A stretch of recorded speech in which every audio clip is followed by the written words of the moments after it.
Algunos tenemos esa certeza en el corazón. Cuando venimos y entregamos nuestra vida a Cristo, ya estamos reconociendo que Jesucristo es más que un hombre.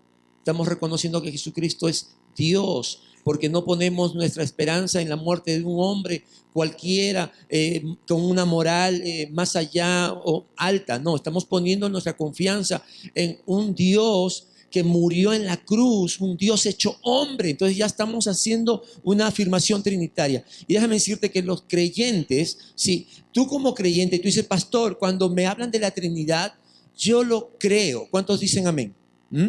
¿Sabes? Eso es un testimonio del Espíritu Santo.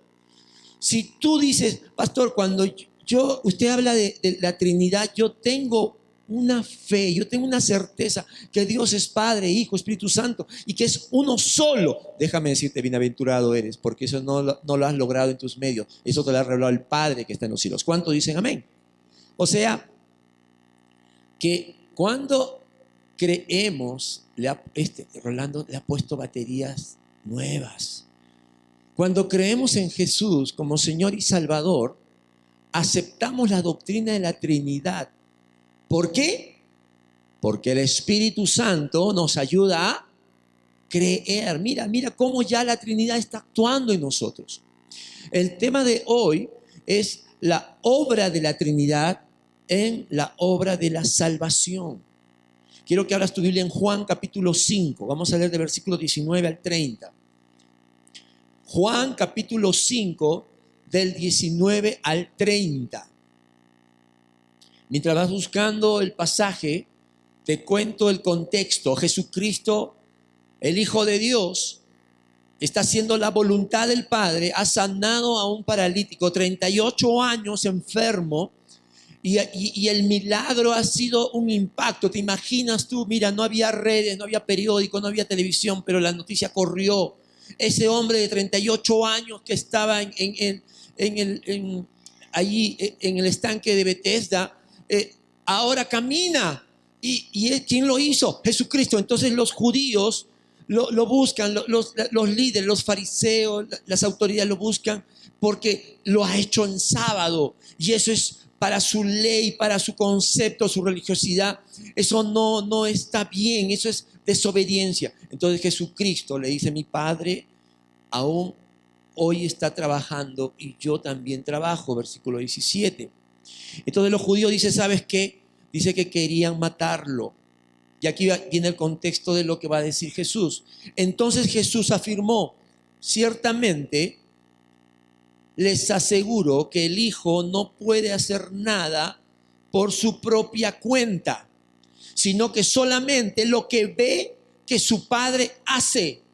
Porque cualquier cosa que hace el Padre, la hace también el Hijo. Pues el Padre ama al Hijo y le muestra todo lo que hace. Sí, y aún cosas más grandes que estas le mostrará, que los dejará a ustedes asombrados. Porque así como el Padre resucita a los muertos y les da vida, así también el Hijo da vida a quienes Él le place. Además, el Padre no juzga a nadie. Subráyalo, yo tengo subrayado en mi Biblia. El Padre no juzga a nadie, sino que todo juicio lo ha delegado ¿a quién? En el Hijo, para que todos honren al Hijo como lo honran a Él. Y subraya esto, el que se niega a honrar al Hijo, no honra al Padre que lo envió. Ciertamente les aseguro que el que oye mi palabra y cree al que me envió, tiene vida eterna y no será juzgado, sino que ha pasado de la muerte a la vida. Ciertamente les aseguro que ya viene la hora y ha llegado ya en que los muertos oirán la voz del Hijo de Dios y los que la oigan vivirán.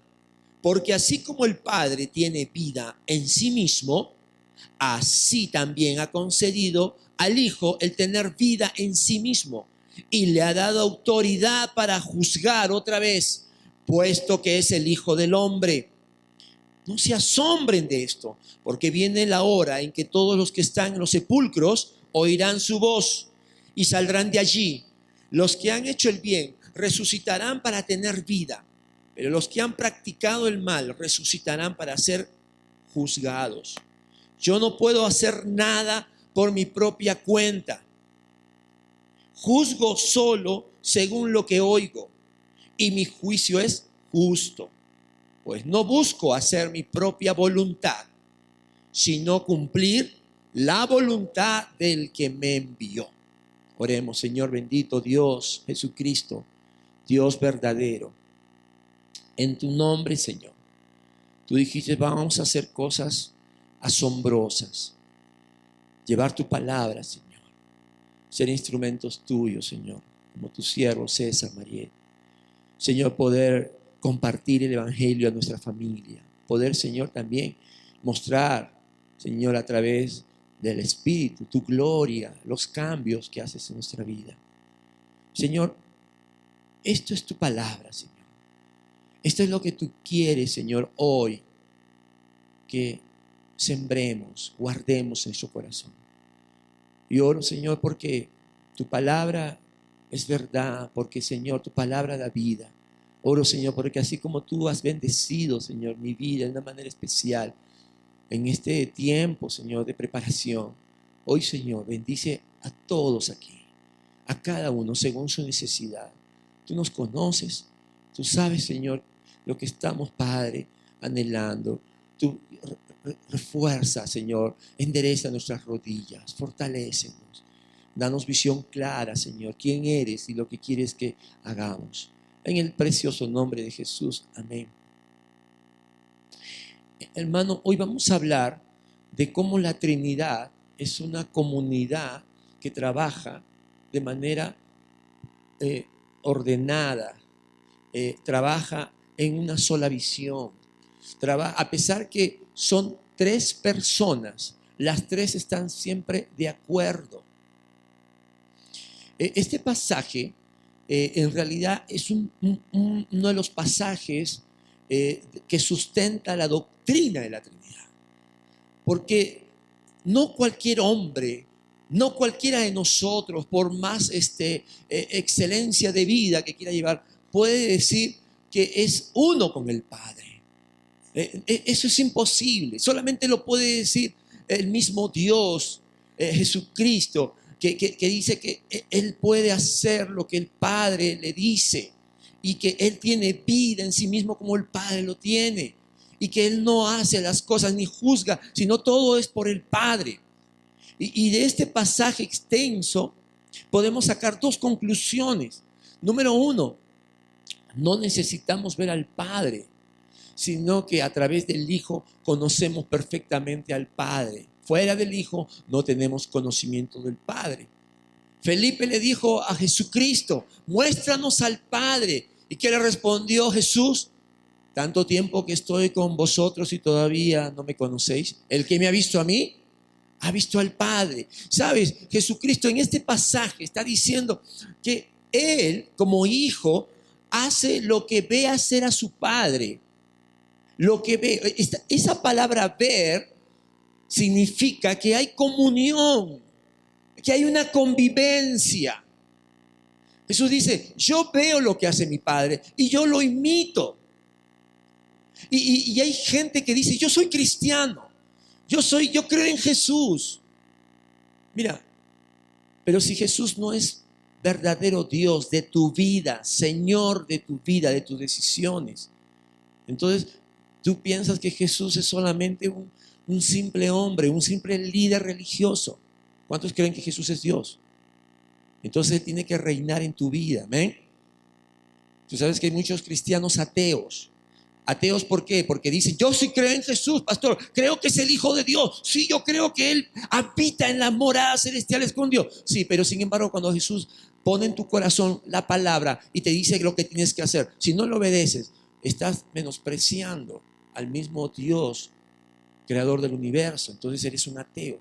Y lo segundo que nos da como conclusión este pasaje, que te animo a que lo veas en casa, lo revises. Como siempre les digo, revisemos la palabra, hermanos. Tenemos que profundizar en doctrina. La revelación de la Trinidad muestra cómo el Hijo y el Espíritu se sujetan al Padre en perfecta unidad. Versículo 30, yo no puedo hacer nada por mi propia cuenta, solo juzgo según lo que oigo. Mi juicio es justo, pues no busco hacer mi propia voluntad, sino cumplir la voluntad del que me envió. La semana pasada les dije, Dios Padre, Dios Hijo, Dios Espíritu, es verdadero Dios, cada persona. Sin embargo, en la Trinidad hay armonía, hay sujeción, hay complementación.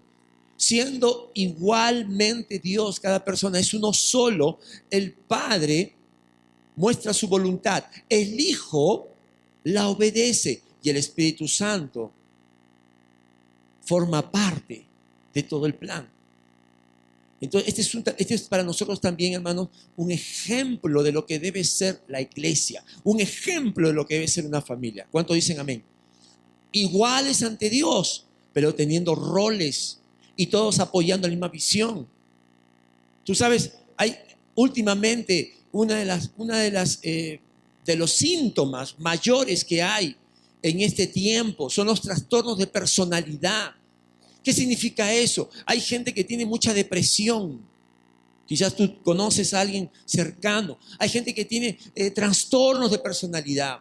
¿Y sabes por qué? Porque no hay orden en su vida, porque no hay un mismo pensamiento, ¿no?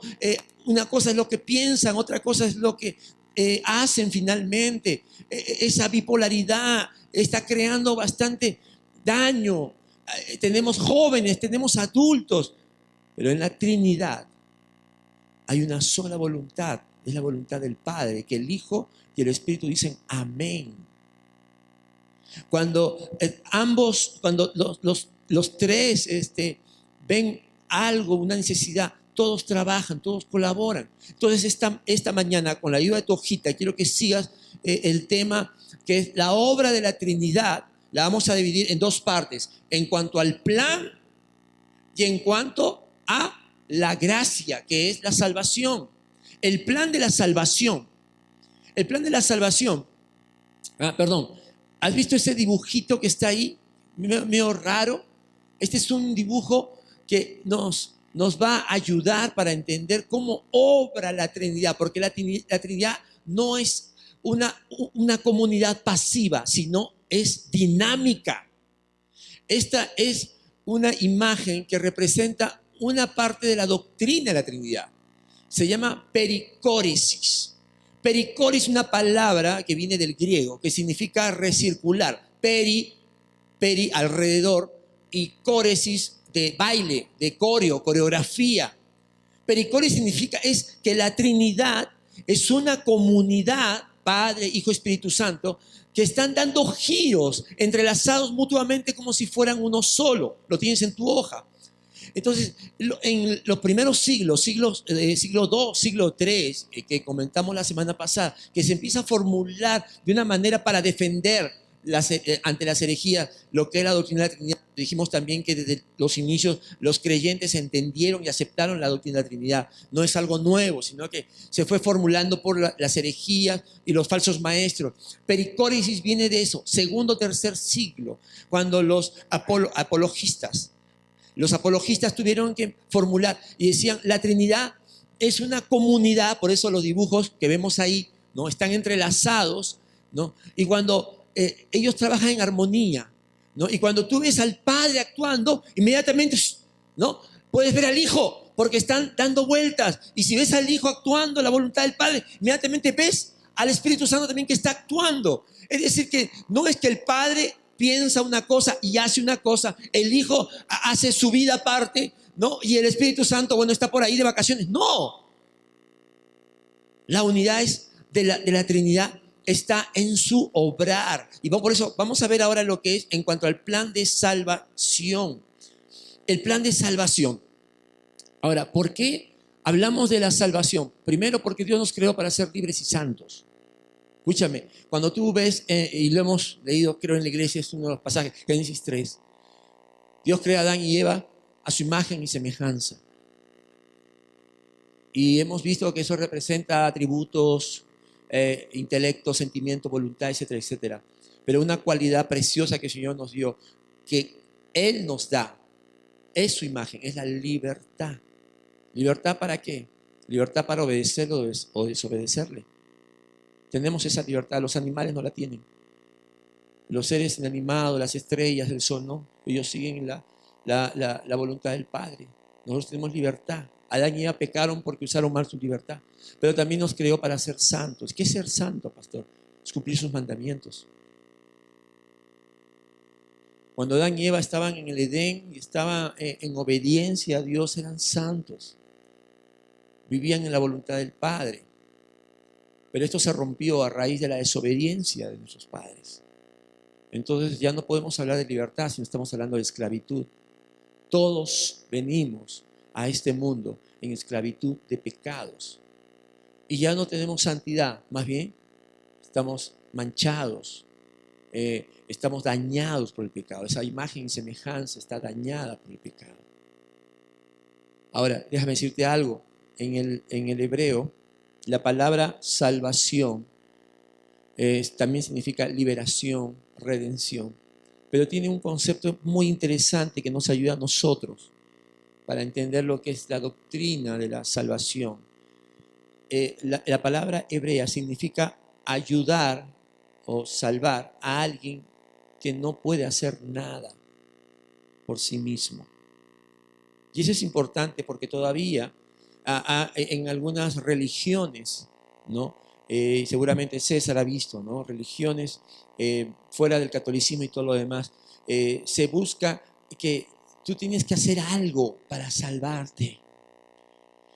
Tú tienes que hacer esfuerzos. Pero la palabra en el hebreo significa ayudar o salvar a alguien que no puede hacer nada.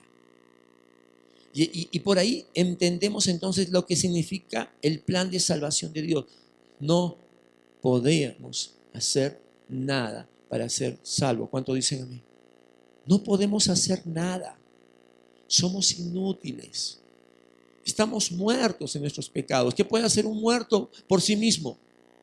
Nada.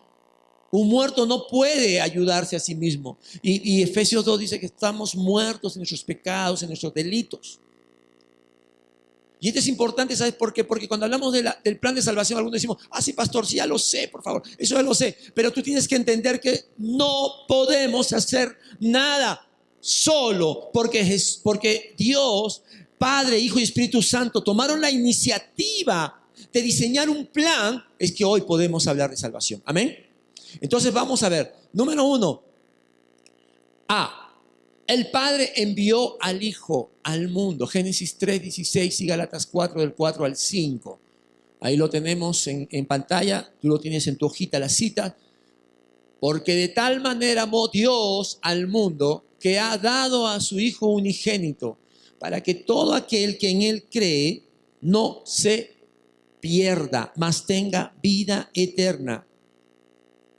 El Padre toma la iniciativa y diseña un plan. Diseña un plan. Él es quien planeó la salvación. Esto significa, hermanos, ir rompiendo algunos conceptos, como veíamos la semana pasada, equivocados acerca de la Trinidad. Porque a veces pensamos que el Padre es muy severo. El Padre, sí, ese Dios del Antiguo Testamento castiga muy fuerte, no tiene gracia. ¿Cuál error? ¿Quién es el autor? ¿Quién es el que diseñó el plan de salvación? Porque no podíamos hacer nada. Fue el Padre. ¿Cuánto le dan la gloria al Señor? Padre, ¿te das cuenta? Y Él es el que envió a su Hijo al mundo. Dice Gálatas 4, del 4 al 5, pero cuando se cumplió el plazo, Dios envió a su Hijo, nacido de una mujer, nacido bajo la ley, para rescatar a los que estaban bajo la ley, a fin de que fuéramos adoptados como hijos. Entonces Dios Padre, en esta Trinidad, en esta pericóresis, una obra en conjunto, es Dios quien toma, diseña el plan y toma la iniciativa y envía a su propio Hijo. Segundo, Es el Hijo quien murió por los pecadores. Romanos 5:8, Hebreos 9, del 27 al 28. Mas Dios muestra su amor para con nosotros, en que siendo aún pecadores, Cristo murió por nosotros. Así como está establecido que los seres humanos mueran una sola vez y después venga el juicio, también Cristo fue ofrecido en sacrificio una sola vez para quitar los pecados de muchos. A veces hemos dicho, les decía la semana pasada, la doctrina de la Trinidad, el aprender acá en la iglesia nos ayuda a usar bien las palabras. Y no podemos decir, oh Dios Padre, gracias por morir en la cruz. ¿Quién murió en la cruz? El Hijo, la segunda persona de la Trinidad. El Padre fue quien diseñó el plan. El Padre es el que envía al Hijo.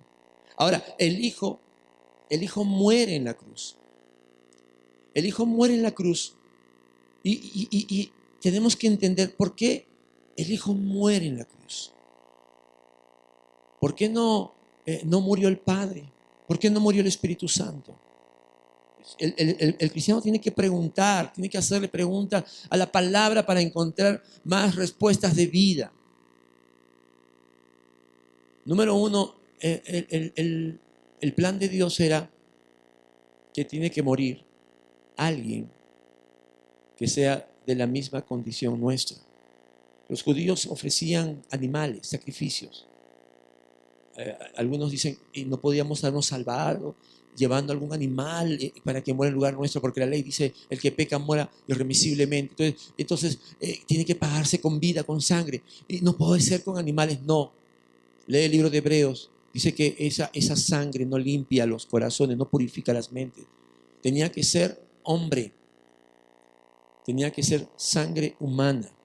Y no podemos, ninguno de nosotros, por más que nos esforcemos, podemos morir por nuestros hijos, por nuestra esposa, por nuestro esposo, a las personas que más amamos. No podemos morir porque nosotros no podemos hacer nada, porque somos tan pecadores como aquellos a quienes queremos salvar. A uno dirían, yo moriría por mi hijo, yo moriría porque lo amo a mi hijo, yo daría a mi hijo, yo sería uno de ellos. Otros dicen, yo moriría por mi esposa, porque yo la amo. Algunas esposas dicen, yo moriría por el pastor, no por el esposo, porque yo amo al pastor. No, porque algunos están con problemas con su esposo, pero debería ser así, ¿no? Pero mira, no podemos hacer nada. Por más buena intención, tenía que venir el mismo Dios hecho hombre, para que sangre humana pague por los pecados de humanos. Y otro propósito, muere el Hijo. ¿Sabes para qué? Para que nos haga a nosotros, que dice así, hijos de Dios. Al morir el Hijo, la salvación que tenemos gracias a Él, ¿nos convierte en qué? ¿En padres, Hijo o Espíritu Santo? En hijos. Usted ve cómo la Trinidad actúa de una manera sabia, maravillosa. Tercero, el Espíritu Santo. ¿Qué es lo que hace? Entonces el Espíritu Santo en esa pericóresis dice, entonces yo voy a engendrar a Jesús como un hombre sin pecado. Mateo 1:20, Lucas 1:35. Cuando el arcángel Gabriel le anuncia a José, le dice, José, hijo de David, no temas recibir a María por esposa, porque ella ha concebido por obra del Espíritu Santo. Y le dice en Lucas, este es lo que le dice el mismo arcángel a María, el Espíritu Santo vendrá sobre ti y el poder del Altísimo te cubrirá con su sombra. Así que el santo niño que va a nacer lo llamarán Hijo de Dios. Aleluya. Escúchame. Jesús nace sin pecado, sin mancha. No es hombre como nosotros, de la misma naturaleza.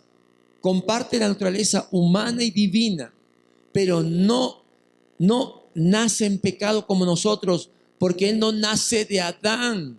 Él no viene de Adán, Él viene como hijo de Dios. ¿Usted lo entiende? Es un milagro, es una maravilla. La concepción, el engendramiento del Espíritu Santo de Jesucristo es otro de los grandes misterios, pero está en la Biblia y como creyentes lo aceptamos, que es parte de la verdad, de la doctrina. Y el Espíritu Santo entonces que es el poder de Dios, que es la persona que en la sabiduría y el poder de Dios ejecuta la voluntad del Padre. Entonces engendra al Hijo. Y no solo eso, el tiempo nos queda chico, pero también lo capacita. Lo capacita, le da dones, lo reviste de todo el poder, de todo lo que Jesús iba a necesitar. Jesús no hacía nada si no era en el poder y en dependencia del Espíritu Santo. Y si el Hijo de Dios hecho hombre necesitaba el poder del Espíritu Santo, oraba, lo buscaba a través de la comunión, ¿cuánto más nosotros? ¿Cuánto más nosotros, hermanos? ¿Cuánto más nosotros lo necesitamos? Vamos a hacer una pausa, porque esto es la doctrina. Aquí hay mucha verdad. Ahora, tome aire, por favor, conmigo.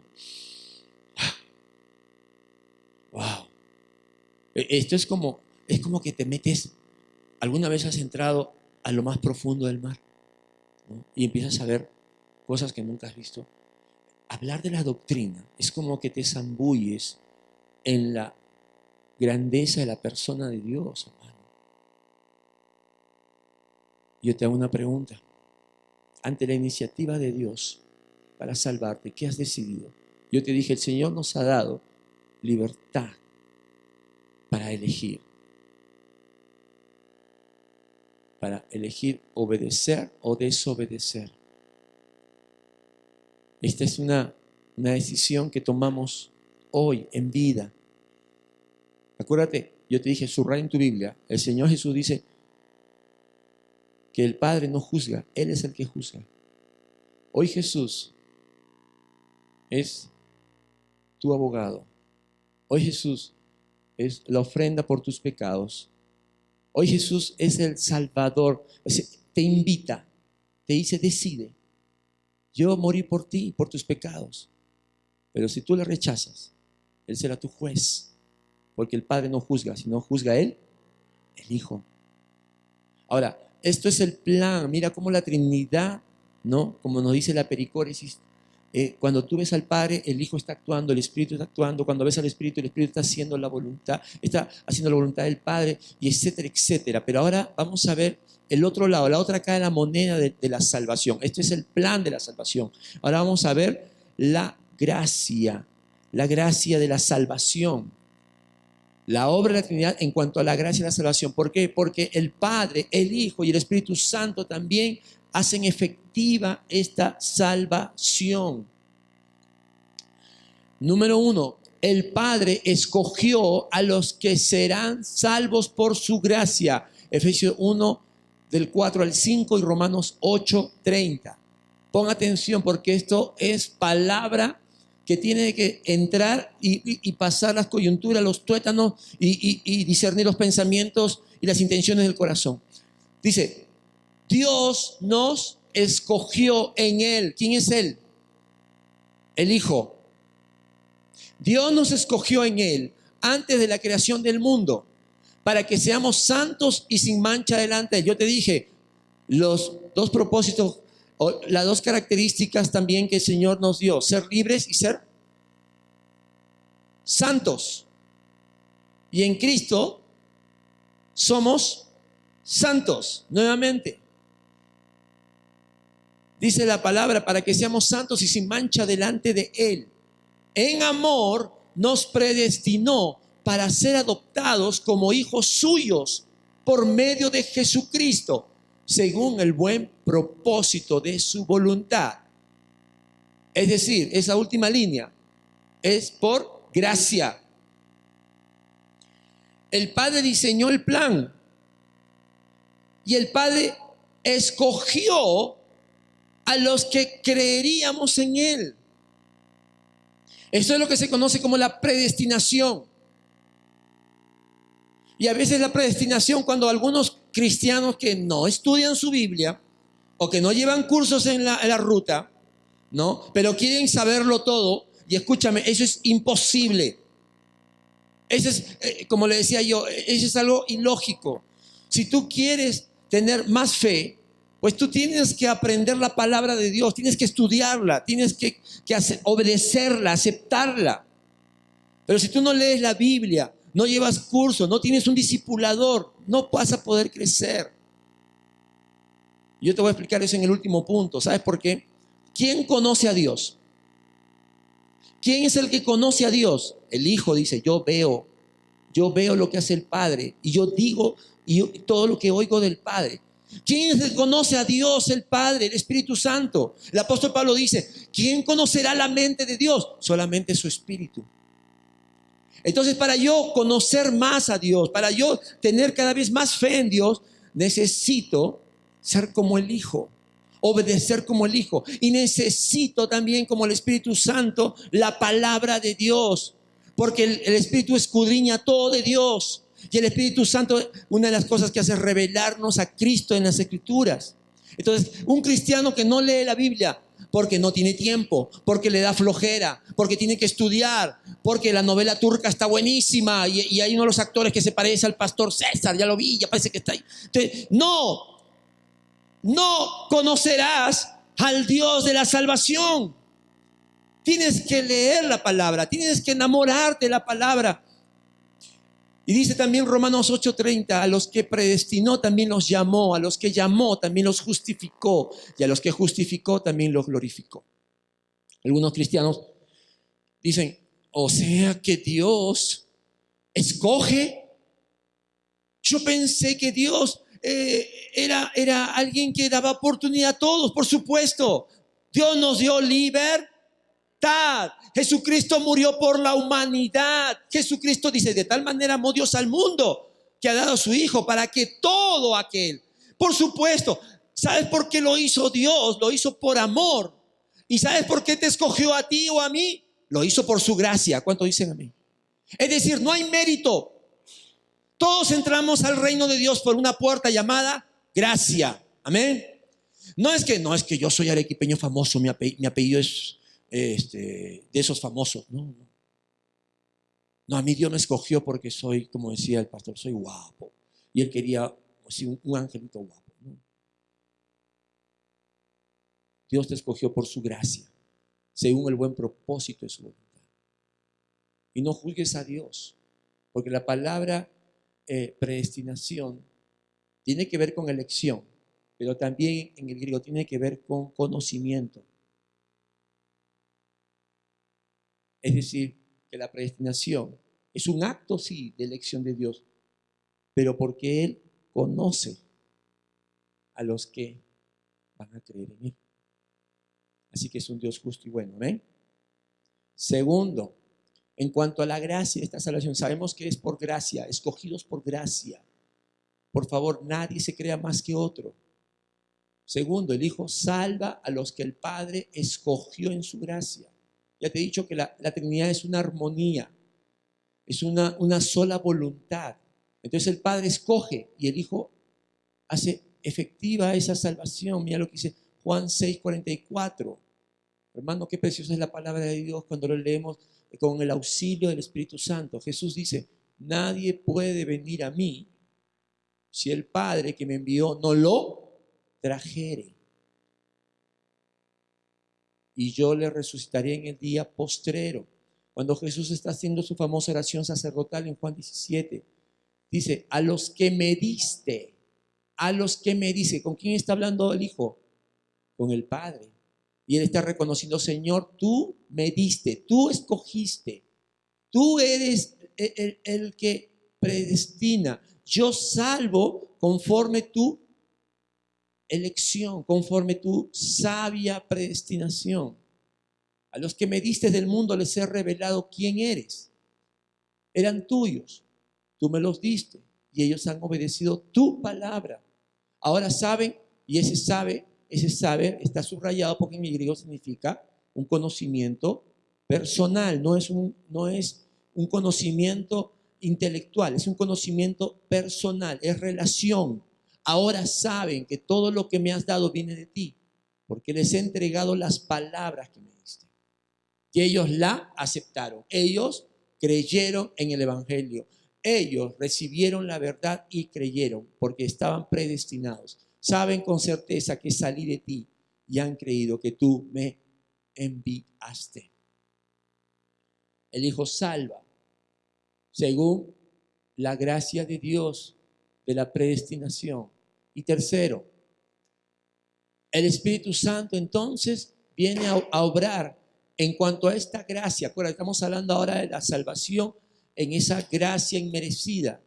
¿Y qué hace el Espíritu? Regenera a quienes el Hijo salva por gracia. Tito 3, del 5 al 6, Juan 16, 8.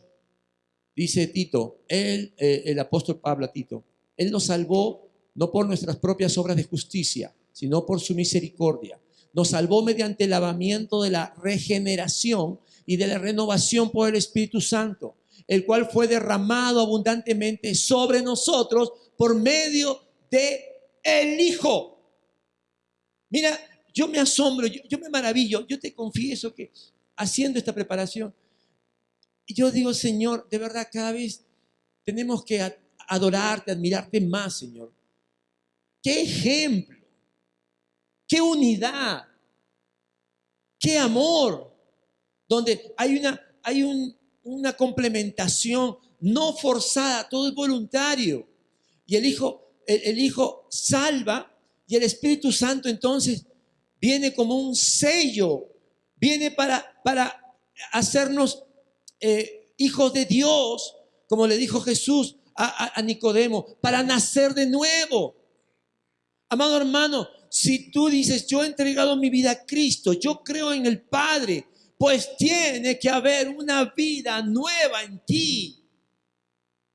Yo te he dicho, y me encanta ese ejemplo, venir a Cristo es como que sales a Avivamiento y te agarra uno de esos grandes containers.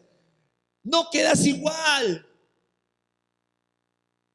La salvación es una obra de gracia, pero que nos regenera, nos cambia el corazón, nos pone un corazón nuevo. La promesa, la profecía de Jeremías, os daré un corazón de carne, ya no de piedra. Pondré mi espíritu para que me obedezcan. Si tú dices, yo vengo a la iglesia, yo soy cristiano, yo creo en Dios, pero tu familia no ve cambios, confróntate con la palabra, no conmigo, confróntate con la palabra. Acá dice que el Espíritu Santo regenera una nueva naturaleza, un nuevo orden en tu vida. Y Juan 16:8 dice, por cuando él venga, hablando Jesús del Espíritu Santo, convencerá al mundo de su error en cuanto al pecado, justicia y juicio. El Espíritu Santo está obrando todos los días, en todo momento, en todo lugar. Está convenciendo. Hoy está hablando a su iglesia, pero al mismo tiempo también está hablando a los que están perdidos, para convencerlos de su pecado, de que necesitan ser salvos. Y por eso yo les decía hace unos domingos, nosotros no cambiamos, nosotros predicamos quién es el que cambia, amén. Es el Espíritu el que hace la obra. Pero yo necesito estar lleno de ese poder, de esa vida que el Espíritu Santo nos da para ser instrumentos. Si yo estoy en pecado, si yo estoy en desobediencia, no puedo ser un instrumento, no soy un vaso útil al Señor. El Espíritu Santo obra. Por eso, vamos terminando. Mira, conclusión. El Padre diseñó la salvación. Él toma la iniciativa. El Hijo la efectuó, la llevó a cabo, murió, salva a todos los que el Padre elige. Y el Espíritu Santo aplica la salvación. Si en algún momento tú pensaste, bueno, yo creí, yo entregué mi vida, déjame decirte, eso fue la obra del Espíritu Santo en tu vida.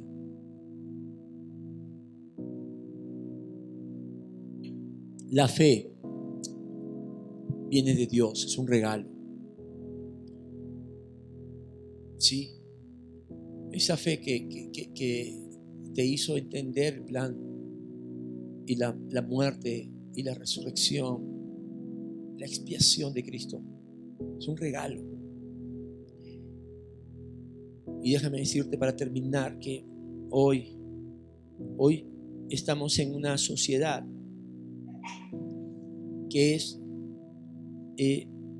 ecuménica, hay un relativismo tremendo. Los jóvenes, si tú hablas con los jóvenes, yo hablo con mis hijos, me gusta hablar con los amigos de mis hijos, aunque mis hijos se avergüenzan porque dicen, papá, ¿por qué te gusta? Pero lo que me encanta es que cuando yo me voy, mis hijos mismos me cuentan así, me dicen, papá, les caes bien a mis amigos. Es que sabes que a veces decir la verdad es lo mejor, es lo que buscan los jóvenes. Sí, padre, tú que tienes hijos, enséñales la verdad, vive la verdad. Eso es lo que los jóvenes buscan, porque lamentablemente en la sociedad no hay modelos. Hay mucha hipocresía, mucha apariencia. Mira toda la corrupción que hay a nuestro alrededor. Y mucha gente dice, todas las religiones conducen al mismo Dios. ¿Verdadero o falso? Jesús dijo, yo soy el camino, la verdad y la vida. Tú lo has visto acá. Él es el único que salva. Él es el único. La única persona que pudo pagar por nuestros pecados. Yo te pregunto, hermano, o quizás amigo que nos visitas, con todo respeto, ¿aquí ves tú el nombre de algún santo en el plan de salvación? ¿Acá tú ves el nombre de María? ¿Acá tú ves el nombre de algún pastor? ¿Acá tú ves el nombre de algún líder? No, el único autor de la salvación lo diseñó y la efectuó es nuestro trino Dios. ¿Cuánto dicen a mí? Y a Él debe ser la gloria. Así que mira a tu alrededor en Arequipa, cuánta gente está cegada, cuánta gente cree que los apóstoles, la familia de Jesús, etcétera, etcétera, o diferentes personas humanas, hay que poner ahí la confianza, orando, dándole algún tipo de ofrenda, vamos a lograr la salvación. Error, porque para la salvación nada podemos hacer. Por eso termino con esta frase: la salvación es obra de Dios. Amén. Hemos visto, Él la diseñó, Él es el autor, Él tuvo la iniciativa, Él la efectuó. El Dios Trino ha hecho lo que nunca hubiéramos podido hacer nosotros mismos. ¿Sabes por qué lo hizo? Por amor. Lo hizo por amor. Pero tú has escuchado, y con esto termino, que el Señor Jesús dijo: el Padre no juzga, yo soy el que juzgo, porque el Padre lo ha dado. Hoy es día de salvación. Yo les dije la semana pasada que el pastor Miguel Núñez, un pastor en República Dominicana, escribió en un libro: Latinoamérica tiene que ser transformada, pero la iglesia tiene que ser reevangelizada. Yo no sé cuántos años estás en la iglesia, pero esto es lo que Dios quiere que tú escuches. Tienes que decidir. Si ya lo hiciste, si ya dices, yo ya entregué mi vida a Cristo, Cristo es mi Señor, yo te digo, si es el Señor, si es Dios, hay que obedecerle. Hay que obedecerle, tienes que rendirte. Si el Espíritu Santo es Dios, Él te tiene que transformar. La obra del Espíritu es la santificación. Si tú no estás siendo transformado, o no eres creyente, o estás en desobediencia al Espíritu Santo que es Dios,